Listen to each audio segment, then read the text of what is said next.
Welcome back to Mystical Musings. We will begin with the opening song from last week and then dive right back into our conversation.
Samael's basically like he's now repeated the same thing to me like 5 times for me to talk about, and I'm like, okay, okay, okay.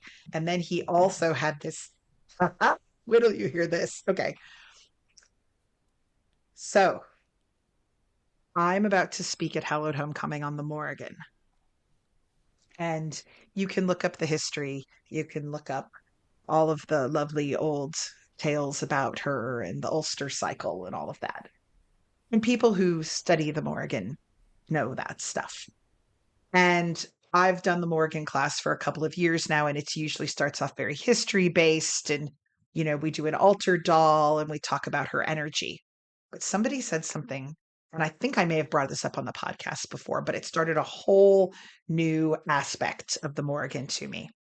I was at conference earlier this year, and I was having a conversation with a gentleman who said, "You ever notice how the people who love the Morgan, their lives always seem to be a mess?" And he said, "Not all of them, but a lot of them. You talk to them and their life is a mess." And I started thinking about it because I know Keith works with the Morgan. His life is not a mess, but I know why Keith's life is not a mess versus what the other people are doing. And I talked with Samael a little bit about this. Just like you have a vibration and I have a vibration, the entity that we call the Morrigan has a vibration. What is the Morrigan? She's a shapeshifter. She is transformation. She is the line between the living and the dead. It is her crows and ravens that bring people's souls back to the cauldron of rebirth. She is right there on the edge of things, and she transforms constantly, constantly, constantly. There is what we would call chaos, but in a very high vibration. We would interpret it as chaos. The Morrigan would not, because that's her. But it's a very high vibration. Probably too much for most people to handle if it's just her that they're working with, right? So she comes in and their lives are transformation, transformation, transformation, transformation. And there is no grounding element to balance out that transformation. And so for a lot of people, they suddenly feel like everything is spiraling into chaos because the transformation does not have another grounding side. Elen of the ways, or some people say Elen of the ways, right? Depending on how you pronounce it. Samael pointed out that she is a grounding force. She does walk between worlds, but she leads people through. She is the spirit of the herd. She is perhaps the oldest entity we know of in Britain. She is very grounded. I believe that he tends to work with them both in equal measure. When he's on his runs, he talks to them both. He sees the deer and then he sees the crow, and he speaks to them both. So I think that those energies help to balance each other out, which makes his work with the Morrigan productive, not chaotic. So one of the main things that I'm speaking about on the Morrigan at Hallowed Homecoming is we have to think of the entities that we reach out to as more than individual entities, like we would reach out to a friend. We have to consider their vibration. And a lot of people say, oh, I only work with this particular entity. This is my main entity. But if we don't consider, and they think, oh, if I add in others, I'm being disloyal. And I'm like, no, no, no. I think it was you who first said maybe 2 years ago, having a committee of people, right? That there are entities that come in to teach you and then they move out when your life changes and you're vibrating a little bit differently. That there are always new ones coming in and others flowing out, different ancestors visiting to teach and then moving on when they don't have anything else to teach you. You've got kind of a metaphysical boardroom with a revolving door. And if you go, I'm only letting one entity into this room to work with me, then that's the only vibration you are going to vibe to. And that's the only ideas you're going to hear. And there's no one to balance out their particular energy, which then essentially just moves you into that camp with no balancing force. So, one of the things I'm talking about with the Morrigan is who are you going to call in when you reach for that extremely high energy that walks the border between two things? Who are you going to call in to ground you on the other side? It needs to be a trio of you, not just you and the entity. And that will bring in that grounding factor. And now this is the thing that I'm going, because Samael started talking about it. You were talking about when we were down, well, you saw it at Spiritual Wonders Fair, and you were also down at Virginia Witches and Pagan Pride with me, right? And I remember you were like, whoa, because I mean, it was two buildings full of people walking through having spiritual experiences, and all of their guides were walking with them. And, you know, can only imagine if I'd had dowsing rods that it might have gone nuts. Samael said, build it. And I said, build what? And he said, a grounding place. That at these events, what we need to do is make a space in a booth. People can put on headphones, listen to grounding music from Omnivarin to balance out their energy from walking through the space.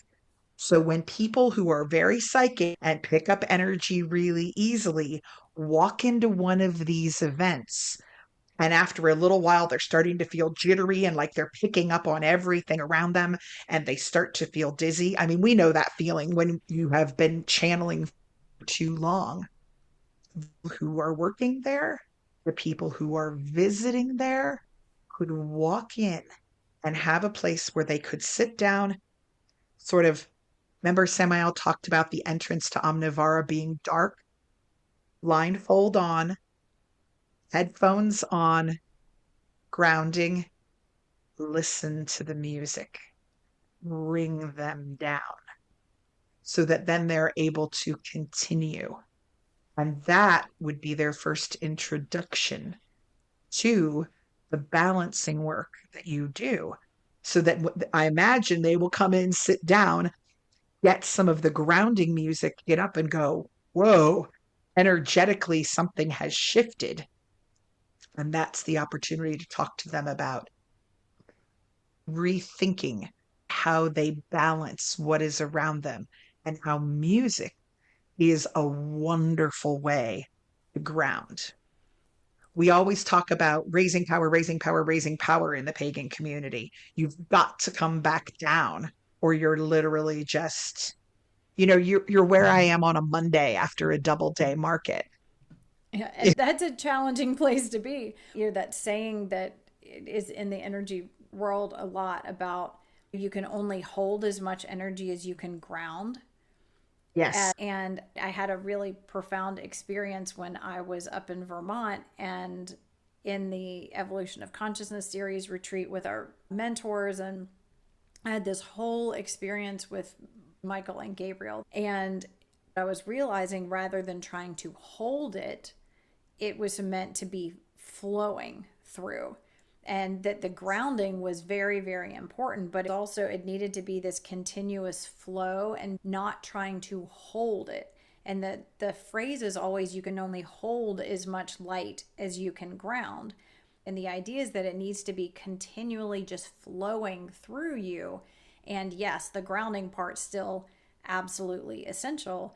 Yeah, I remember us talking about when I was at the Spiritual Wonders Fair, where I was like, it did not feel like this at the Witches and Pagan Pride. Walking around almost, it kind of made you dizzy. Like I had to focus on physical things to not be dizzy and floating away and dissociating because the vibration there was so high. I mean, there were a booth lot of after booth after psychics. booth Yep. after booth of psychics, people doing energy healing, people doing Reiki, doing psychic readings, crystals. And the crystals that were there, the intensity of the energy coming, those were all very potent, very charged crystals as well. I was talking to the woman behind the booth. I was like, I don't know how you don't have to require like a chain to hold you down. And she was like, well, I've gotten really used to it. But it was really different. And when you think about it, if we could find a balance, like the Witches and Pagan Pride, is very, very grounded.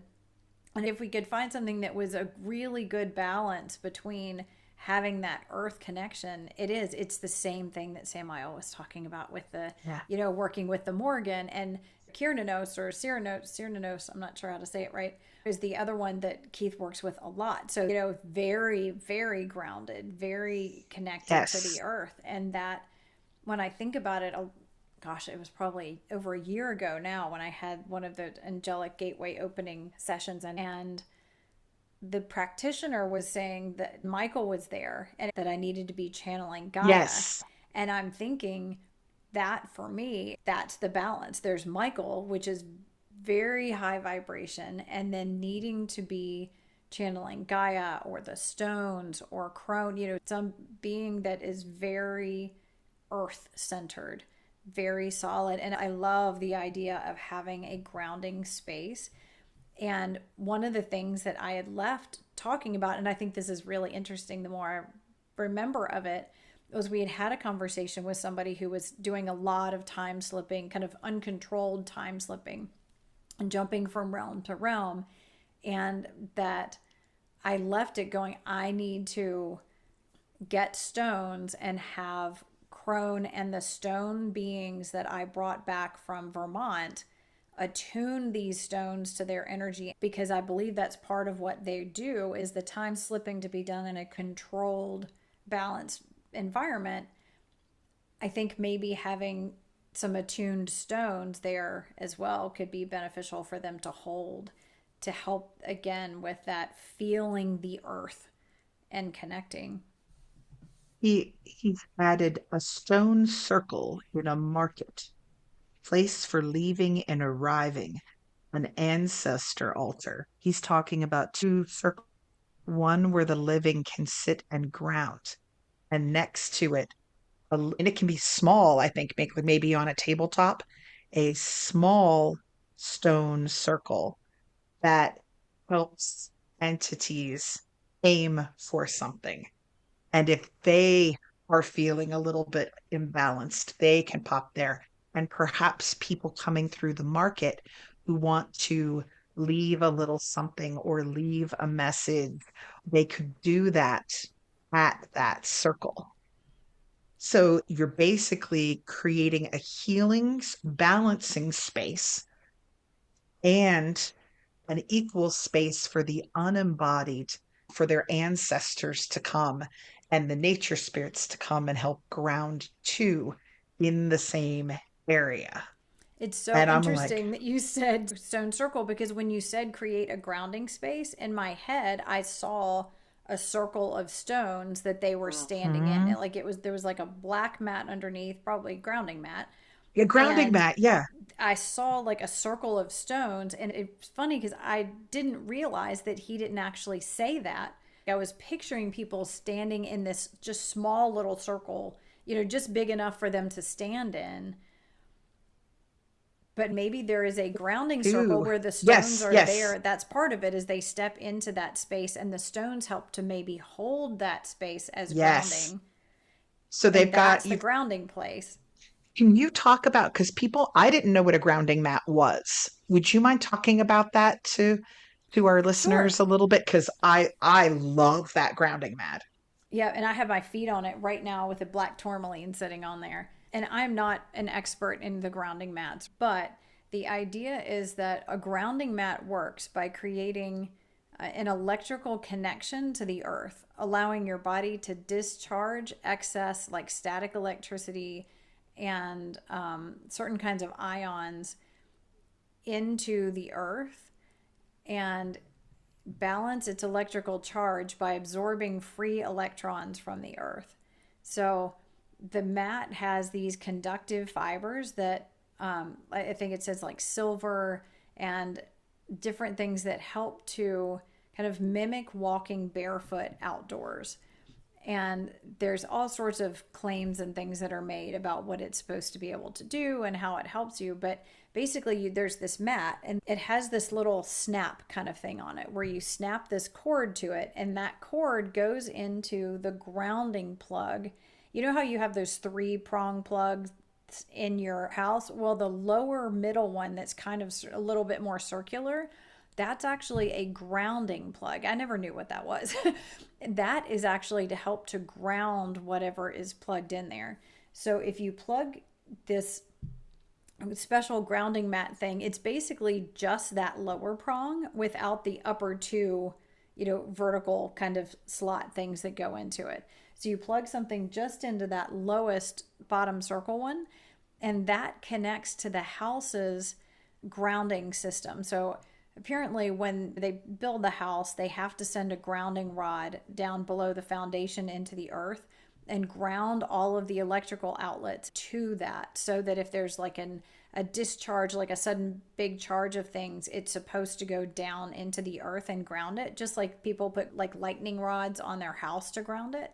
So by plugging something into that outlet, you are theoretically actually able to connect down into the ground, because that's the part of it that goes down and is connected down into the ground. So the idea is that you're putting your feet on something then that gives you close to the same experience of standing barefoot on the ground. And supposedly there are negative ions that are given off by the earth and by like running water and things like that that are really beneficial for us. So you're able to absorb what you need, and then you're also discharging excess energies and things into the earth. So when I'm sitting here and I have my feet on the grounding mat, it's similar to sitting here and having my feet on the earth and helping to ground. And then I have a big black tourmaline that I have sitting on it, because tourmaline is something that tends to absorb a lot of like so-called negative energies. And I realize that like the terminology for all these things needs to be adjusted. So I'm calling it so-called negative energies, but they absorb these energies that are not as beneficial, and they need to be kind of continually cleared. And so I have the tourmaline on that mat so that it can be continually kind of discharging and be sending things into the earth and being cleared at the same time. Yeah, and I will tell you, I have been over to do Power of Story recordings with Jen and Keith, and they have put that underneath me. And the vibration in the room when Jen is singing and playing an instrument, and Keith is singing and playing an instrument, and I'm channeling Samael at the same time. Sometimes I feel like the top of my head's gonna blow off. Um, Having that grounding mat under my feet makes a big difference. So, especially if you do a lot of like, you're sitting and doing computer work, and you just want to be able to put your feet on the grounding mat throughout the day, highly recommend this thing. It made me feel a lot better. Yeah, and they make ones that you can like put on your bed and sleep on. They make them, the one that I have under my feet, I think is actually designed to be sitting under a computer, where you would rest like your wrists or hand kind of on that while you're typing.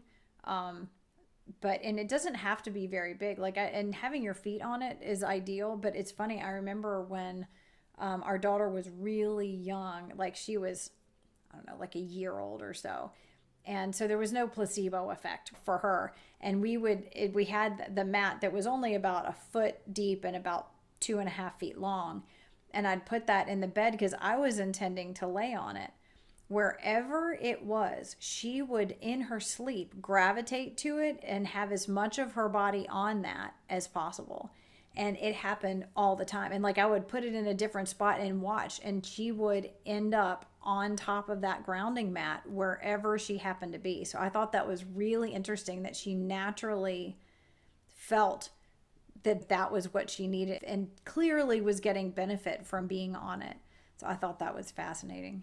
And you can just get them online, right? Yeah, you can just order them online, and they're not particularly expensive, especially relatively smaller ones. But yeah, it really does help. And I've found too, a lot of times if I'm doing a lot of channeling or something, I would put it in the center of the floor and I would stand on it as I was standing and singing and moving. And it does seem to help to kind of keep me more anchored and balanced. Mm. Oh my goodness. I remember years ago also being told that moving water was very grounding. That if you really felt off and you could get in a shower or a body of water to do that, that was supposed to help balance things out. And I know a lot of times when I'm out of sorts, like you go get in water, you feel better. But I also have had an experience where sometimes um, certain entities, I'm thinking about you, Samael, also really like to start talking when I'm in bodies of water. Samael did say something kind of interesting here because we were talking about Michael's vibration being super, super high. And when I channel for a long time, I do get really tired. But it's interesting. I don't feel like Samael's vibration is where Michael's is. Like a lot of times his is a very almost like an opposite version. And he said as we were talking, the difference between myself and Michael is I fell. Remember when we talked about the opposite reactions? There was a podcast, gosh, I don't know how many episodes it was now, where we were talking about the fallen and how he said it wasn't that we were kicked out of anywhere. It was that several of us who were already engaged with the earth chose to fall away from being perfectly connected so that Michael could cut a door into a new realm. It appears he's talking about that may have changed their energies a bit. Well, it makes Those that, sense because he talked about that there was a need for this massive amount of energy to create something or do what needed to be done in another realm. And so by them falling, that created that. It sounds like they actually gave some of that vibration, yes, of their vibration, they gave up a portion of it to fuel that mission.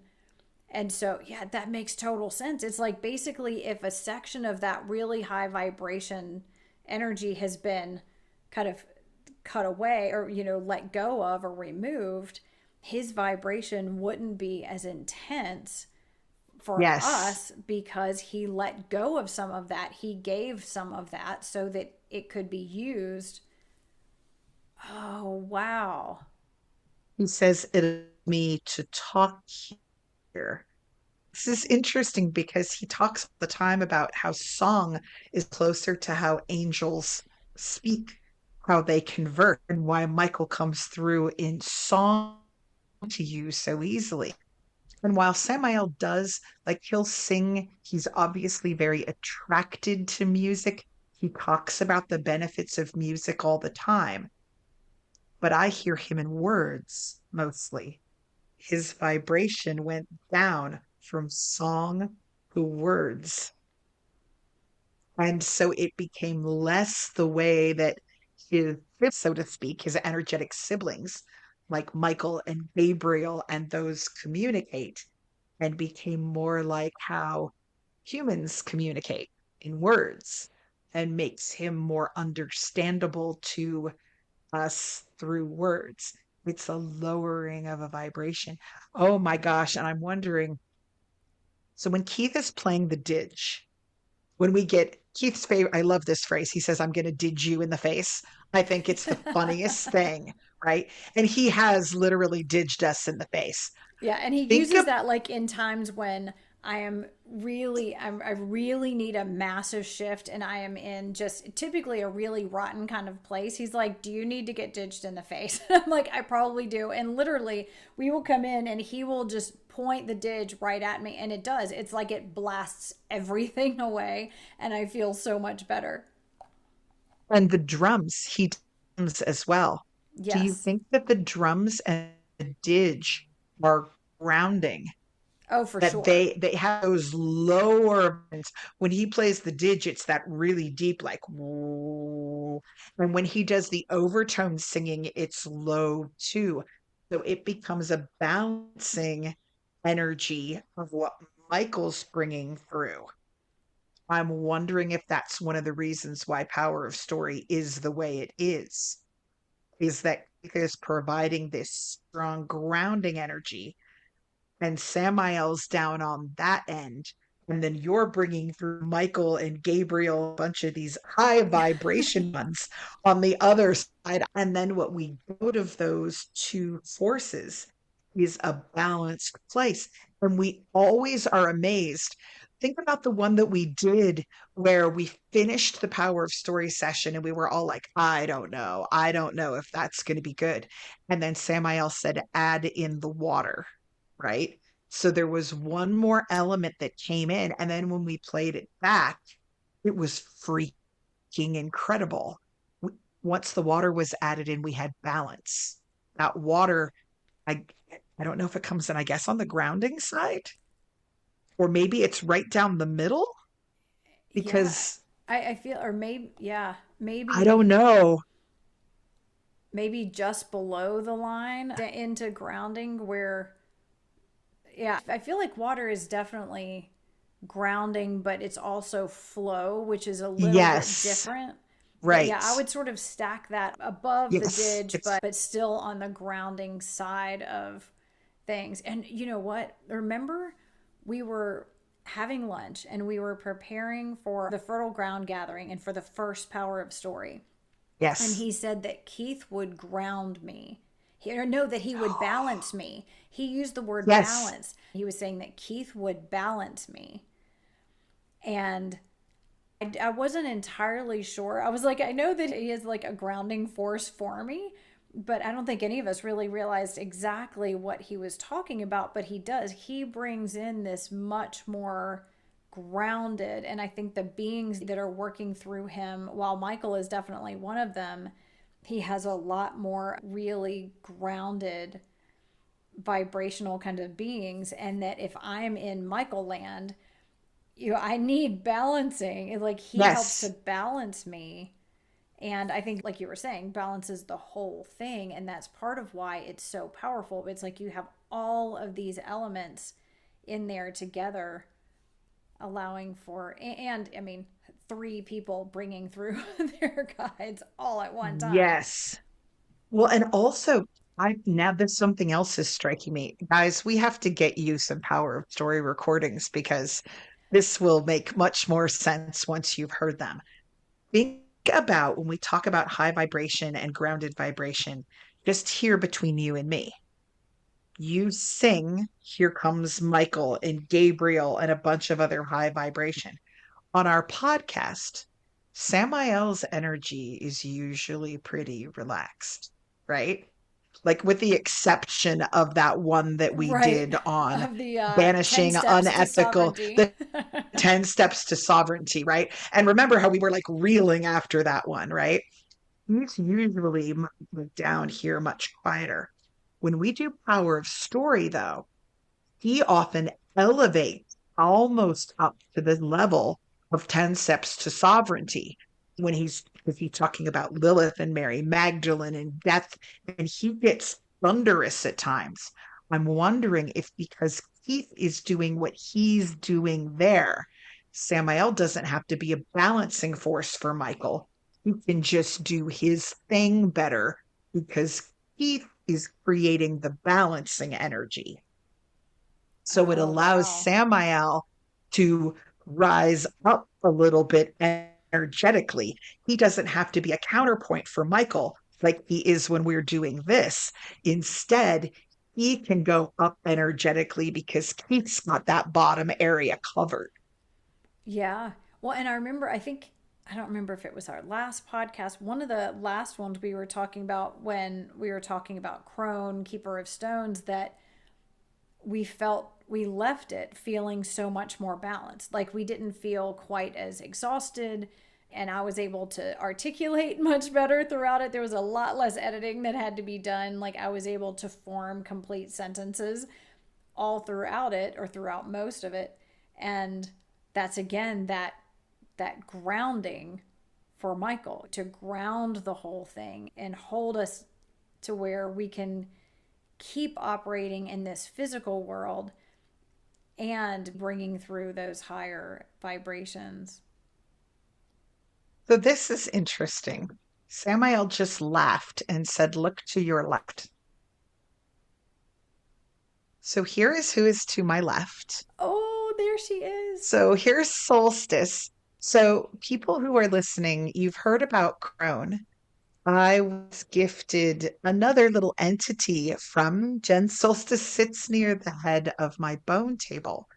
And I've been noticing since she's been around that I am able to follow through on things much better than normal. Things have become more organized, especially in my physical world. Things fall into place. And I'm handling the connection between the physical world and the metaphysical world much better. And we've been talking about Crohn's influence on what Gente's been doing. Samael is pointing out that this is the first podcast we've done where Solstice has been here to my left. I find it interesting too that her name is Solstice because what is solstice? A solstice is a time when you have the energy balanced between the light and dark and between the length of day and the length of night. right? You have a balancing thing. And I was remarking at the beginning of this podcast, hey, Samael is topical for the first time. I'm wondering if her energy in the space as we are podcasting is allowing sort of what he is thinking about and what I am thinking about to align a little bit better rather than just sort of whatever he starts talking about, we then follow. He was able to see what we were already starting to speak on and sort of pick it up. And then he ran with that. And obviously, it's taken a very different turn away from Black Mirrors here, but it still started off much more in alignment with what we were already talking about than it normally does. And I'm wondering if that might be Solstice over here. Yeah, and I know you had mentioned too that she was like puzzle master, like all these things that you hadn't been able to fit together, all these different puzzles of how to set up the booth or more practical kinds of physical situations and things that you had been trying to figure out how they fit together, both in just games you were playing, but then in actual life things that she was helping to make those things fit. And it makes sense that it's like she's kind of helping our vibration and his vibration and what we're kind of thinking about and what he's doing to fit together in a different kind of way. He just said he smooths the edges. That's interesting. Oh, he just said burnishes, which is because I just learned the word, like what a burnisher was this weekend. I know probably everybody listening knows what a burnisher is, but I have a friend who does leather working, and I have a bunch of leather scraps lying around from the bookbinding classes that I used to teach. I saw my friend at Ravenwood Fair because he was there vending all of his beautiful leather goods. And I said something to him about, I have all these leather pieces. I really want to learn to do something with them, simple book cover of them. But I don't really know anything about working with leather other than use all punch hole, and then like add things through. And so he started giving me a little lesson on basic leather work and working with thicker leather. And he said, and then you burnish the edges. And I said, I'm sorry, I don't know what it is. And he said, well, leather is hide, it's got a grain to it. And when you cut a thicker piece, he said, if you don't burnish it, you'll see people who are wearing a leather bracelet or, something like that. And they'll say, oh, the edges are kind of sharp. He says, what you do in leatherworking is you take an item. He said, you can use water or you can spray it. I forget what the other thing is. He said that people sprayed it with, but I remember the water. He said, you put water on and you take, um, like a heavy object, like a wooden object, and you run it back and forth along the edge. And it takes off all the little fibers that might poke you and makes a smooth edge so that the piece feels good and looks like it's edged correctly. And that's called burnishing. So he just said she smooths the edges, she burnishes. So all my little rough fibers of thinking that are itching me and have trouble fitting together, she just soaks that, smooths it all out. And now things fall into place. Even this morning, place here where I'm podcasting right now is a absolute freaking disaster because I'm going from one market to the other. So there are spirit dice drying on one table and stacks of felt over here and shipping supplies, and it's just chaos. And I walked in this morning and went, oh, wait, I have a shelf in the garage that would go there. That would improve that. Oh, wait, I have a thing there that would go that. All these things I already owned and already had. It was just like my mind suddenly started playing Tetris, but well. And I was like, oh, I know how to make all this work now. And that's been happening a lot lately. I have for 2 years now struggled with how to put a booth together so that traffic flow worked well and it looked the way I wanted it to look and it operated the way I wanted it to operate. And she showed up, and I was immediately like, I know how this works. And we went out to Ravenwood Fair last weekend, and I was like, that goes there, that goes there, that goes there, that gets tied to that. And everything just fit together like a puzzle piece. And people started coming into my little, metaphysical booth and saying, oh my God, this is gorgeous. And I've never had compliments on my booth before. And I was like, thank you. And it was like everything just started to fit, almost like a portal readjusting its numbers. Yeah. Oh, I've had so much interest lately because I've been working more and more with the spirits of place and nature beings and nature entities and things like that. But the putting together of essentially what would be like different spirits, like, wood and stone and feathers, and bringing them together to form these beings or to give the being the form that they're wanting. That, Liz does, that has created Crone and Shaman, who is Keith's newest friend and teacher, and Solstice. I'm really intrigued as to how that works. If it's like there are beings that work together, like there's White Eagle is a being that I work with and learned about through Jonathan Goldman. But White Eagle isn't an individual spirit.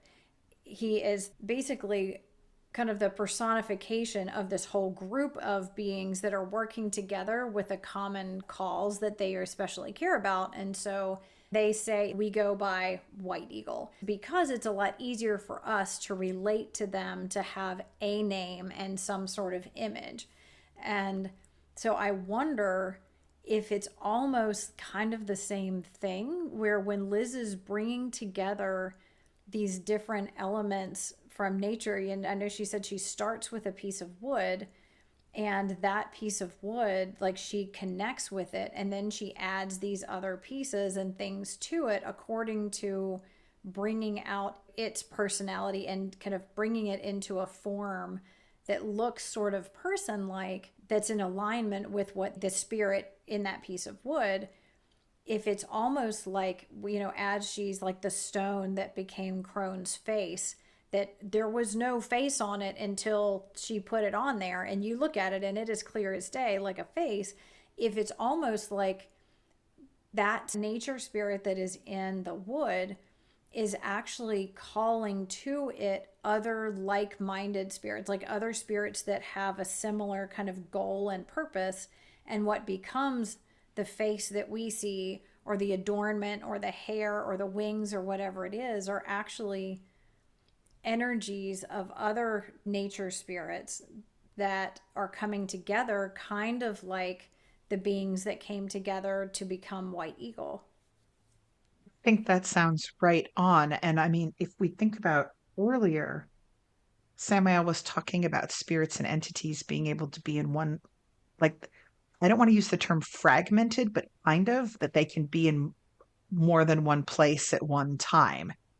And there's the idea that we can be in more than one place at one time. You can be sleeping in your bed and time slipping somewhere else. Samael can be in, on the West Coast and on the East Coast at the same time, and Lord knows how many other places. But you have this the tree that the wood came from has this particular energetic vibration, and this piece of it has a particular energetic vibration. And then the stone adds its part, and the feather adds its part.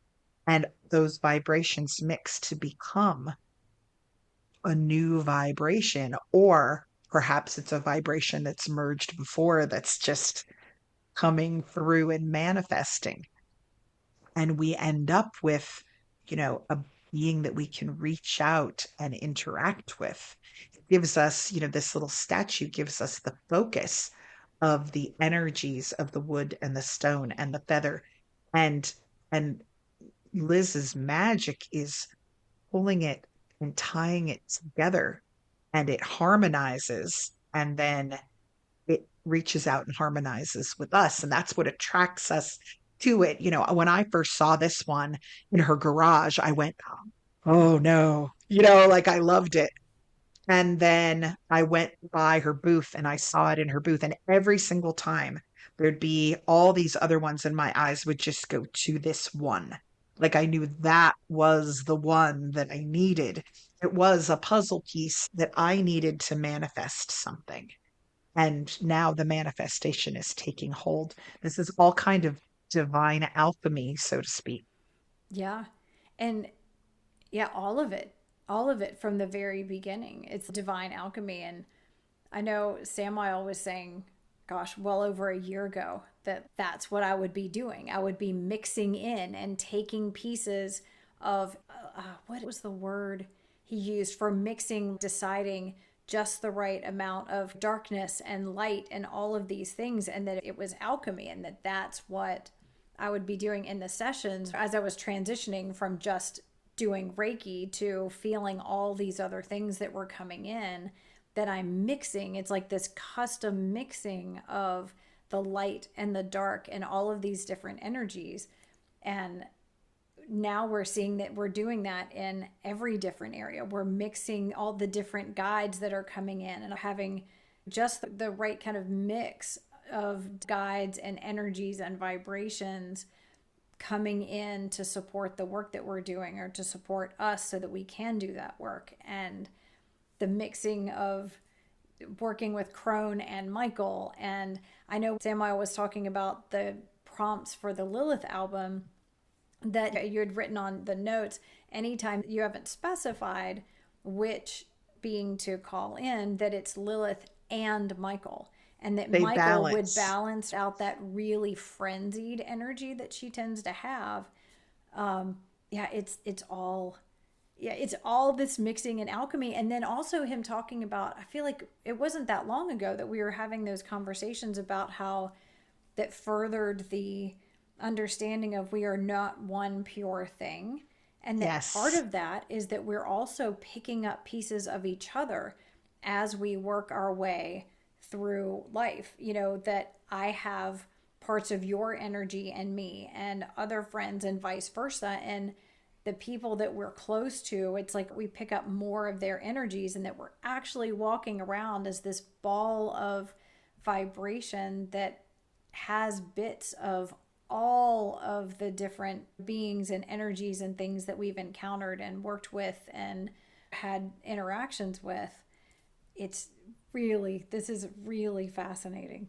And if we go back even farther, remember when Samael started talking to you about, remember there was a list and he said there was much more to come. There was a song for water and a song for earth and a song for stone. He was trying to break down the idea that everything had its own unique vibration.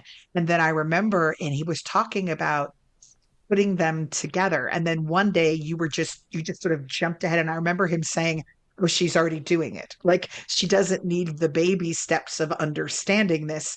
She's intuitively mixing things together now. Remember when you sat down to be like, what is sand? And you were experiencing sand, and there was going to be a vibration that came through from sand. Now you're in the place where you go, there's not just a vibration for stone. Each individual stone has a vibration that is affected by its origin, that is affected by other stones it's attuned to, that is affected by who it's around. We think about the salt caves and our whole discussion about that.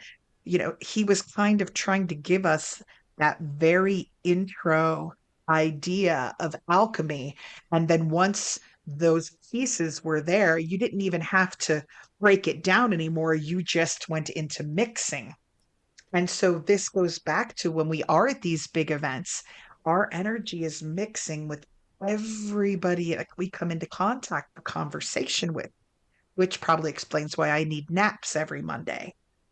We have become alchemists without even realizing that's what we were doing. And to go back and kind of circle around to the beginning of last week's podcast, we're swimming in a sea of all of these energies. and the energies are always moving and growing and changing. They're not stagnant. There isn't a place where no energy exists. You're not sitting in a sterile house, and thinking, what if something follows me home? You swim in it all the time. The difference in your experience is going to be that permeable membrane, how you filter what comes in and goes out. If a jellyfish does manage to get in, how you help it out the other side. What vibration and speed and tempo do you flow to? And what entities do you call in so that you can manifest things differently? Um, the alchemy of you and I on this podcast is not only our energies, but the energies of our lovely, lovely listeners and the feedback that we get from them. And it's Michael and Samael and Gabriel and all those things. But when we get in a room for Power of Story and Keith is there, it allows Samael to become a different aspect of Samael because of what Keith is adding in. If he's adding in the grounding energy, then Samael doesn't have to do as much of that. And what we get in the Power of Story is a different aspect or a different manifestation of his energy. And when you interact with Michael, you are a slightly different, it's a different manifestation of your life. It's a different manifestation of you than the aspect that might be sitting in the carpool line picking up your daughter, like because of the mixing and blending of those energies. I just think that's really cool. It really is. And, it reminds me what you were saying as far as, when the three of us are together and when one area then is covered, like the grounding area is covered, it allows Samael to change his vibration and do something else. So we used to do this Reiki share where probably like 6 or 8 of us would, for the whole session, all work on that one person. And a lot of the people at the time, I didn't feel like I had any sort of clairs at all. I was like as muggle as they got as far as I was thinking of myself.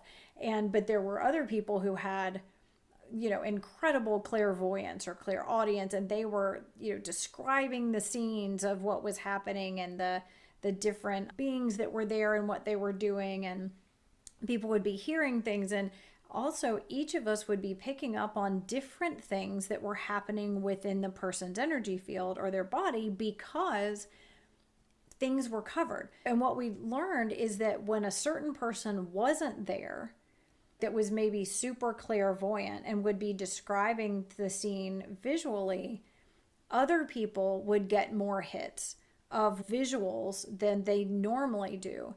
And so what I came to realize is that we were each filling in the spots that were open.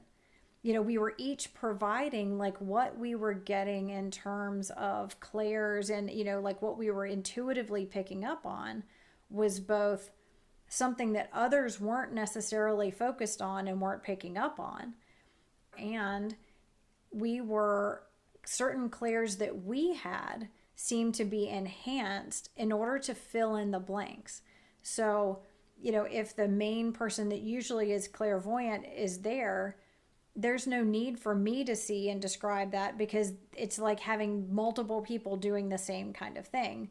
But I would then be given something else to focus on or a different aspect so that I could bring out another aspect of what was happening in the group. And I think that was happening for everybody, to where there were overlaps of people's gifts, but the gifts and the strengths would shift based on who was there, because it's like, okay, well, if that's covered now, we don't need multiple people doing the same thing. We need somebody doing this. So multiple things were getting pointed out and addressed in a person's energy field that wouldn't normally, because you can only be covering so many things at once, and all the main bases were covered. And so it sort of allowed for all these additional things. And it seems like that's kind of what is happening with the guides. Like if somebody's able to take over, the grounding ability or the opening to the higher vibration ability, then it leaves room for the guides that you have to bring out a new aspect of themselves because that's already covered. And that's the same kind of thing that would happen in these sessions. That is amazing. I'm like, and now my mind is going, oh my God, think of all the entities that we look at and we say, this is how they are. This is their domain. This is what they do. These are the things they specialize in. This is who I call on in this situation. We are interacting with them a lot of times in one way. I am calling on, to go back to the Morrigan, I call on the Morrigan and just the Morrigan. What would happen if you called on the Morrigan while she was surrounded by five other entities? Are there things that her energy covers that might be covered by others that would allow us to experience a new aspect of her divinity? The same way that when you guys were doing that session, new aspects of what you were able to do could come out because things were covered. I feel like we should call this episode like the jigsaw puzzle of alchemy or something. Like there, there are there may be things we are limiting ourselves to in our understanding by repeatedly calling on entities in a certain way. If we have this idea that any ghost we encounter is scary and an isolated incident, but what we're actually seeing is an unembodied entity that we're only, and we're bringing our emotions that we've seen from a horror film to the table. If there's a deity that we call on, but we always work with them in basically the same way, who else are we shutting out? And in doing that shutting out, what aspects of that deity that we have a relationship with are we not able to see? It's kind of like when you take your significant other to a party and you think, oh, they're always so quiet in public. And then you look over at one point and they found just the right mix of people and they're all animated and having a great time. And you think, who are you? Like the situation was right for a different side of them to come out. And I'm wondering if we start having more metaphysical, energetic parties, what else might we learn about entities that we've put in a box? Yeah. I mean, it's really fascinating that the idea of working with, if we're really devoted to this one deity, this one entity, really committed to this one relationship and concerned about adding anybody else in because we're so focused on it. But the idea that by inviting others into the party, by inviting in other beings that have different aspects, that might be the only way you can actually experience a lot of other aspects of that same being that you are so devoted to and so wanting to continue and develop your relationship with, that by having others around, like you were saying, that you get more of that one because you have the others and you get the benefits of all of the other beings that you're bringing in. And it seems like so much more than we realized that's the way it works when we let them be in charge too. Because I remember Samael came in and then we did the power of story, and then he was saying a new guide is coming, and he's like, I'm not going anywhere. It's just this is, because it was like, wait, don't go. I don't want you to leave. And he was saying the same thing for Keith and I of new guides were coming in, and I'm like, oh, but I don't want Michael to go anywhere. But they're bringing in additional teachers and guides that have specific skill sets and that are good for being able to help us in these certain areas.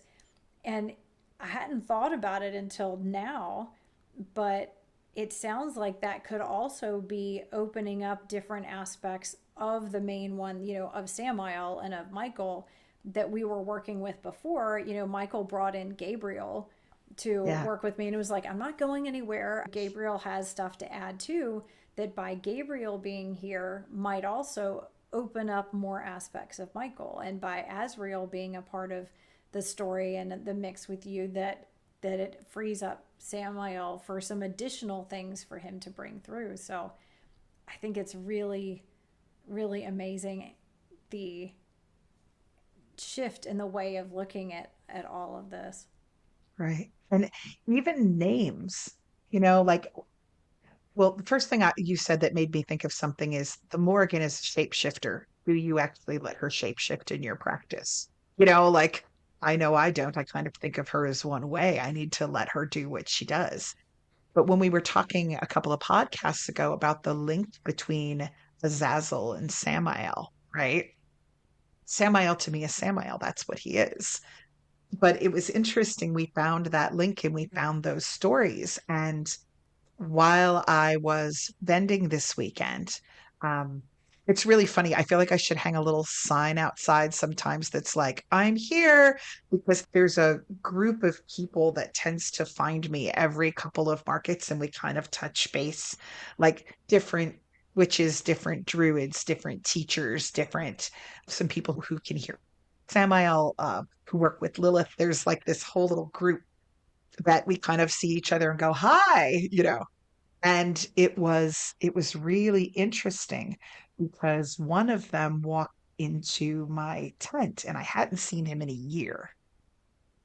And he walked in and he said, "Where have you been?" And I was like, "Oh boy, like, where haven't I been?"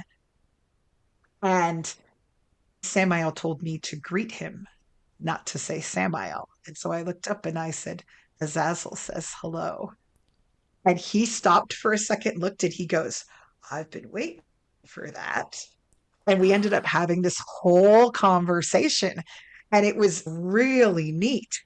And then he started chat that had been going on with him, and it was very much in alignment. And so Samael to me is always Samael. That's the first name I know him by. That's the name. But there is this other name that he's been called in places that leads to other stories, that leads to experiences he's had with other people. And now that he showed me that connection, it helped me to build conversational connection with someone who'd been kind of floating near me. We hadn't really connected until I'd gotten that name, and now we're like off and running on a whole new conversation. So it's just really neat, and it makes you go, okay, if Samael's divine and has more than one, we have walked this world perhaps many, many, many times, and we've walked others. What are our other names? What else do we want to be called? How else will we manifest? Because we also are not stagnant. Yeah. And when I think about it, it's like when Samael was saying, like I was having flashbacks to other lifetimes and I was kind of stepping into and jumping around in lifetimes and things that I've experienced and resourcing and accessing those in my work now, to where it was, remembering certain tools and remembering certain techniques and things in sessions that, yeah, it's kind of like that. It's opening up another aspect of ourselves that we can access, those other names. I was another name then. It was a completely different time, and starting to get to see these other aspects of ourselves and other aspects of our gifts. We were talking about it bringing out additional gifts in Samael, or things that it allows him to do when the grounding part is covered. It's kind of the same thing as we learn to start accessing and resourcing and remembering more of ourselves. We're able to access additional gifts that we have and other things and expand. Maybe the more balanced we become and grounded, the more we can also do more of that resourcing of ourselves and learning more aspects of our own divine being. That's really awesome. And be a little unmooring also. I mean, at times, because, now I'm like, my Samael has a different name. And he's pointed out that he has many different names, and that we have had, many different names. And when we're here and we're embodied, we get very much attached to, this is who I am. This is my identity. but we know that we are a particular unique manifestation of divine energy that changes and morphs and grows over time, that we're not just limited to that body. And there is a scary aspect to that of like, woo, I'm part of the all, but if I'm part of the all, who am I? You are whoever you want to manifest yourself as. When the Morrigan appears, she can be a young, attractive woman or an old crone. She can be a raven or a wolf or a crow or an eel or a cow. She can be, the washer at the ford. She can be the banshee. She has all of these options. She looks and changes and grows. She is at times three goddesses and at times one. But at her core, she's always the Morrigan, no matter what we call her. And so we have that same, there is a core to you, a divine core. And then around you is all of this beautiful flow. And beyond that, the bigger flow of the warm, wide sea. And all of it moves, all of it changes. And inching our way towards the acceptance of that is both comforting and a little disorienting all at once. Yeah. Well, I'm feeling like it's time to sing again. I We've think gone for so. quite a while. I did Wow. not realize how long this is. Probably 3 episodes again. That's good. Yeah, which is wonderful. I feel like the longer we're in the discussion, the more the things start connecting and the deeper we can dive into everything. Because I was thinking about it and I was like, I hope people aren't getting just so done with the fact that there are so many multiple part episodes. But I thought that's really where we get the deepest into the things. The longer we're sitting in this energy, the deeper we can dive into it and the more things start opening, and we just get further and further into it because we have the time. It's like mining. It's like we have the time to continue. It's like each time we're kind of starting a new little cave, but when we can keep on that route, we're able to really go deeper and deeper into the mountain of it. I think I've changed my mind. We need to title this episode. This episode is not about Black Mirrors. Because before the song, we were like, we'll come right back and talk about that. 2.5 hours later, never got to no it. discussion of that You know how on whatsoever. you know how on Friends they titled it like the one about the blah blah blah, the one Yeah. about this one is the one that is not about Yeah, mirrors, the one where they don't talk about Black Mirrors. but everything else. Yes. Oh my goodness. Mm, Oh, interesting. Yeah. So, should we intend this as an ending, or is it another yeah, island I in the think in the stream? islands in the stream. We That's are what who we are. what we are. No No one in one in between. between. How can How we can be we be wrong? wrong? Oh my God. Who is that? Was it Kenny Rogers and Yeah, I think it was who Kenny sang with Rogers Kenny and Rogers? It was written by the Bee Gees and recorded by Kenny Rogers and Dolly Parton. all Very good. right. We did Maybe this well. is the Islands in the Stream episode Yeah. as we float in a warm sea. Yeah. Yeah. Yeah, we have like all sorts of mixed up metaphors now. But We have mixed up so is the whole idea, right? yeah, we have so much warm sea that people are going to need a bathroom break after the podcast. Oh, Indeed. What's funny, and it was the big leap when you were talking about how Samael was guiding me. It was like, this is the song of salt, and this is the song of sand, and this is the song of, all these little parts. And then all of a sudden I jumped to waves. And he was so surprised. He was like, whoa, like, yeah, I made this like leap. And then we were talking about how waves have, when you think about salt and sand and water and all of these mhm. things mixed together. And he was just And so like, we're all back to right. the ocean. It's interesting that it's the sea of things, and waves was actually the song that came through that was sort of that Right. breakthrough and stuff. And That's the right. It connection of that, I was think, is interesting. when you were in the water. I not to take us down a whole nother path, but I have to tell you something weird. Then We've got to go sing. I love weird. Well, I know she just said not to take us down a whole nother path, but we absolutely went down a whole nother path. So rather than diving into that, like, what are we, over an hour into this episode? We are going to save that for a next episode. But I will put in a closing song to help us to sort of bring things back around and balance and integrate everything for you. And then I will actually play next week the song that came next, because that also led us into a different story as well. So I hope that you have enjoyed this episode, and thank you for following along with us. I know sometimes it can be challenging because our minds start going in a million different directions as we start piecing together all of these different parts of the puzzle, but we are really grateful to have you along this journey with us. Many, many blessings, and enjoy the closing song.